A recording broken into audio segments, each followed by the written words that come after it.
मोक्का गुन्ह्यात तडीपार असलेल्या सशस्त्र दरोडेखोरांना धाराशिव स्थानिक गुन्हे शाखेने केले गजाआड।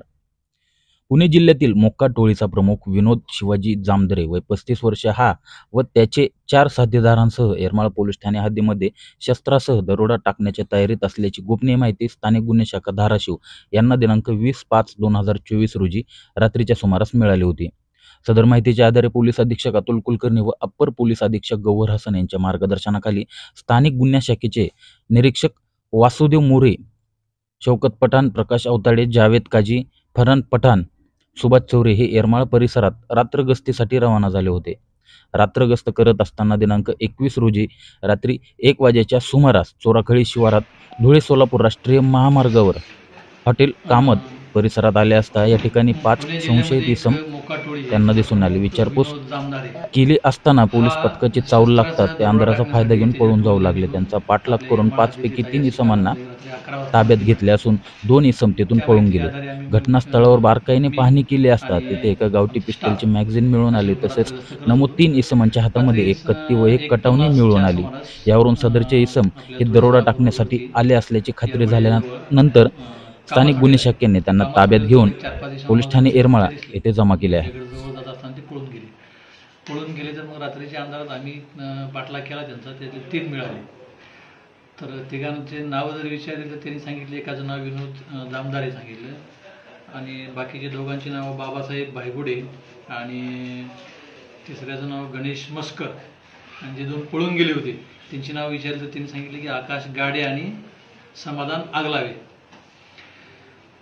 ते ज्या ठिकाणी संशयित ते उभारले होते त्या ठिकाणचा सर्च घेतला तर तिथं आम्हाला एक मॅगझिन मिळाली जी रिकामी होती, त्यामध्ये गोळ्या वगैरे नव्हत्या आणि ह्यांच्या हातामध्ये एक कत्ती आणि एक कटावणी मिळाली जी आता आपण ह्याच्यामध्ये बघितली।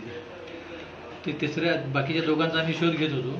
सकाळपर्यंत ज्यावेळेला आम्ही शोध घेत होतो त्यावेळेला आम्हाला सकाळी समजलं की बार्शी पोलीस स्टेशनमध्ये एका इसमाला पकडले आणि त्याच्याकडे जे पिस्टल आहे तर त्याच्यामध्ये पण मॅगझिन नाही। आणि त्याचं नाव वगैरे विचारलं तर ह्यांनी सांगितलेलं नाव आणि ते एकच आलं, तर तो ह्याचा म्हणजे 5 जणांपैकी जे पळून गेलेला आहे। ह्याच्यावरती दरोडा, खून, आर्म ॲक्ट, त्याच्यानंतर खुनाचा प्रयत्न, जबरी चोरी, धमकी देणे, खंडणी असे 12 गुन्हे हा मोक्का टोळीचा जो प्रमुख आहे विनोद जामदरे त्याच्या विरोधात आहेत। प्लस बाकी जो ज्याच्याकडे वेपन होतं त्याच्याकडे तो आकाश गाडे आणि त्याचा दुसरा एक साथीदार आहे जो मिळालेला आहे मस्कर। ह्या दोघांवरती पण खुनाचा नाही पण दरोडा आहे, जबरी चोरी आहे, असे 6 गुन्हे दाखल आहेत, गंभीर गुन्हे। हा विनोद जामदरे जो आहे तो तडीपार आहे मोक्का गुन्ह्यामध्ये, सिंहगड पोलीस स्टेशन पुणे इथून।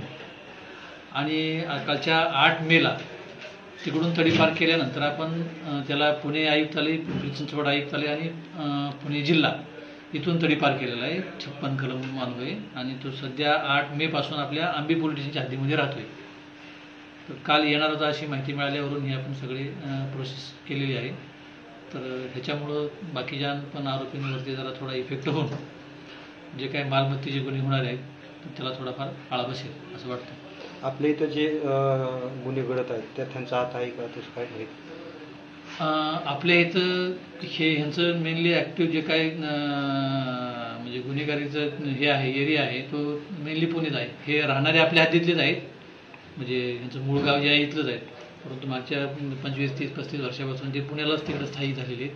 ह्यांचे कोणाचे आई वडील चुलते वगैरे गावाकडे आहेत, कोणाची शेती वगैरे काहीतरी अजून घेऊन येत असतील ते, पण आपल्याकडे ह्यांचा अजून काही रेकॉर्ड सापडलेला नाही। सगळे ह्यांचं जे काही रेकॉर्ड आहे ते पुणे जिल्ह्यामध्ये सापडलेलं आहे। आता मुद्देमाल किती सापडले त्यांच्याकडे मुद्देमाल म्हणजे ते जे गुन्हा करण्याच्या तयारीत आले होते त्यांनी अजून गुन्हा केला नव्हता, गुन्हा करण्याच्या तयारीत होते, त्याच्यामुळे चोरलेला मुद्देमाल त्यांच्याकडे मिळालेला नाही आपल्याला। पण कटावणी, कत्ती, ते वेपन हा मुद्देमाल त्यांच्याकडे मिळाला। प्लस त्यांचे काही मोबाईल्स वगैरे असतील तर ते जे कम्युनिकेशन एकमेकांसाठी गुन्हे करण्यासाठी वापरतात तर ते तेवढे मिळालेलं आहे।